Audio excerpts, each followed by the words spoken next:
Let me say this. Purdue Fort Wayne was obviously a very scrappy team that I knew it was going to be challenging coming into this game just from a standpoint of their guards really getting downhill, how good they were in transition, and just how much pressure they were going to put on us getting to the paint. With that being said, it's like I told our guys in the locker room, I take full responsibility for this because this is my job to have guys come out, execute better from an offensive standpoint and have more fight defensively and not be in a situation where we're turning the ball over 22 times. You're not giving yourself a chance to win very many basketball games when you have 22 turnovers like we had and get pushed out as far as we were getting pushed out offensively, and then on the other end not getting back in transition, giving up transition baskets, and just not fighting the dribble enough. You know, we cut the lead. We had a 6-point lead with 4 minutes to go, and we just couldn't get stops on the defensive end, and that's what you're going to have to do to win basketball games like this. Questions for the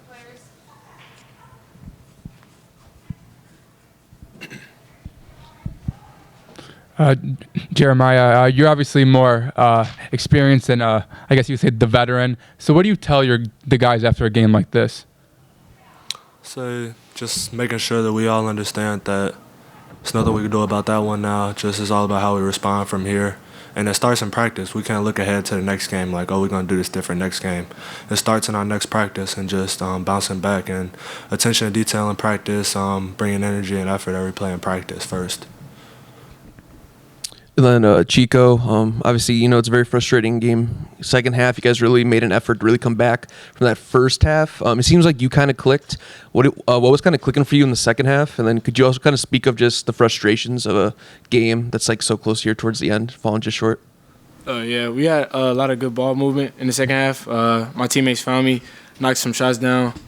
Just say to our team, we got 29 games on the schedule, and we got to play them all. So just move on. Our next practice, like J.O. said, just give energy and effort. Chico, I'm curious, what was the message in the locker room after the game tonight? Just like I just said, man, we got 29 games on the schedule. We just got to come to our next practice, be locked in, scout for Long Beach on Saturday, and get ready for them. Anything else for the players? Take one more.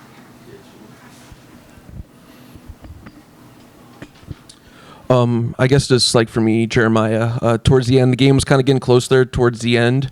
2 free throws. Can you just speak about how frustrating it kind of was, I guess, shooting those free throws at the end and kind of just missing them? It's not frustrating at all. It comes with it. It is what it is. Next time I get those free throws, knock them down. All right, thanks. All right, thank you guys. Thank you. Thank you.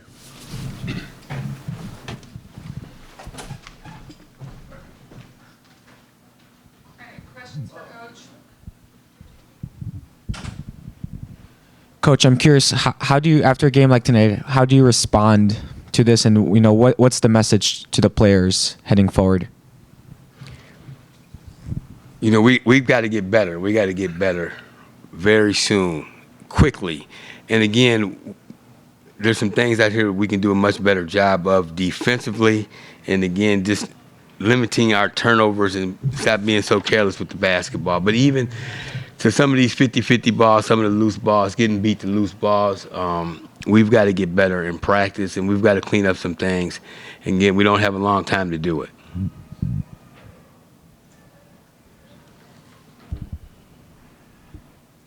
Then, Coach, first half was a little rough, but I thought you guys really bounced back in the second half.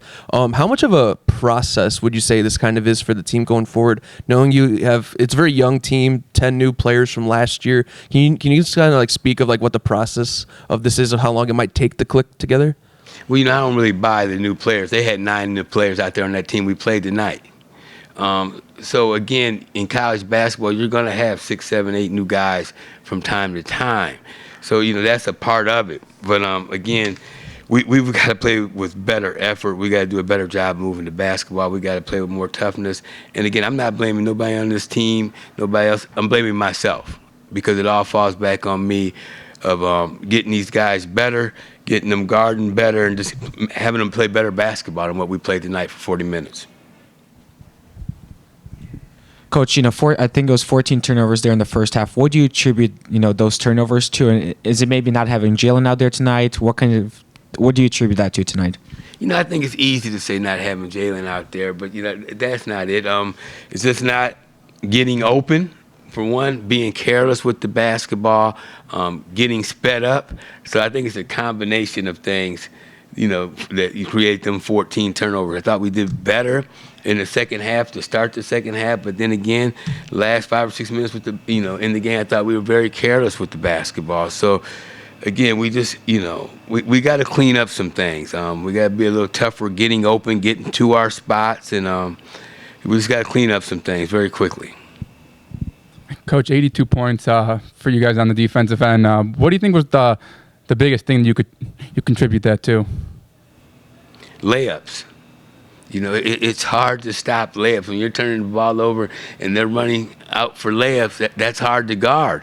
And again, you let teams shoot 50% from three. So you combine the layups that they got off of our turnovers and us not guarding the three-point line, you're going to give up 82 points. And then just the job of KT Ramey tonight and kind of the work that he's put in all offseason. KT has been working extremely hard. He's a guy that I think can help our team, and I think he'll keep coming along as the year progresses. We're going to go here first. Coach, offensively, can you just speak on what's something you guys are trying to run offensively? It seemed like a lot of the times, a lot of turnovers, not fluid there offensively. What's the goal offensively, and some things you guys are trying to run on that end? Again, not having Deshaun out there on that floor, or only having him for 4 minutes in the first half, I think really hurt what we were trying to do offensively. And again, I credit that to their defense, because they were pushing us out of a lot of things that we were trying to do from a motion standpoint, from the sets we were running. They were, extending their defense out on us, and they were the ones in attack mode.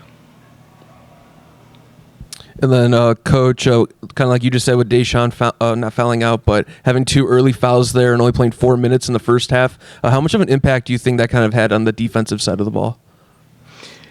I think it had an impact. He is one of our better defenders. Obviously he was here last year, so he knows from a schematic standpoint what we're trying to do defensively. So I did think that hurt us a little bit, but other guys get an opportunity and they got to step up. Coach, it looked like a number of times some players had to exit cramping. Can you speak towards the conditioning of the team and how that affected the game? There's definitely some guys playing more minutes than what I would have liked to play them. I look at this stat sheet. Jeremiah playing 39 minutes. That's a lot of minutes to play this early in the year. So again, wasn't planning on playing them guys that many minutes, but I think the guys are in good condition. It's just a part of it. Things happen. Coach, now this year you're entering your 3rd season now at DePaul. Do you think tonight was a step back for the program? It definitely wasn't a step in the right direction.